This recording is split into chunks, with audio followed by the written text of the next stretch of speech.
Welcome to Kenton's videos. Enjoy the video. You'll start by verifying prerequisites so clipboard sharing works. First, make sure your iPhone is updated and signed into the same Apple ID used on your other devices. Once done, turn on Wi-Fi and Bluetooth. Universal Clipboard depends on both. Make sure devices are near each other, unlocked, and awake. With those basics in place, move directly to the system settings that control handoff and continuity, because enabling those is the first actionable step to allow clipboard transfer across Apple Gear. Now enable the actual continuity features that let the clipboard move between devices.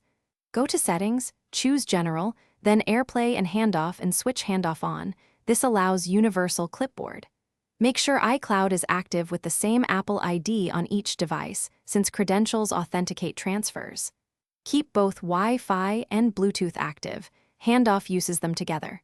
Once handoff is on, copy text or an image on one device and prepare to paste on the other to confirm it's working. Finish by testing. Copy text or an image on your iPhone, then immediately switch to the other device and paste. Universal Clipboard lasts only a short time.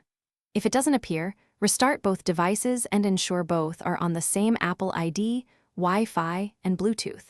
Make sure low power mode is off because it can limit background features. As one key troubleshooting tip, update iOS and sign out then back into iCloud if problems persist, since a credentials refresh often resolves continuity hiccups. Thanks for watching. Consider subscribing if we helped you.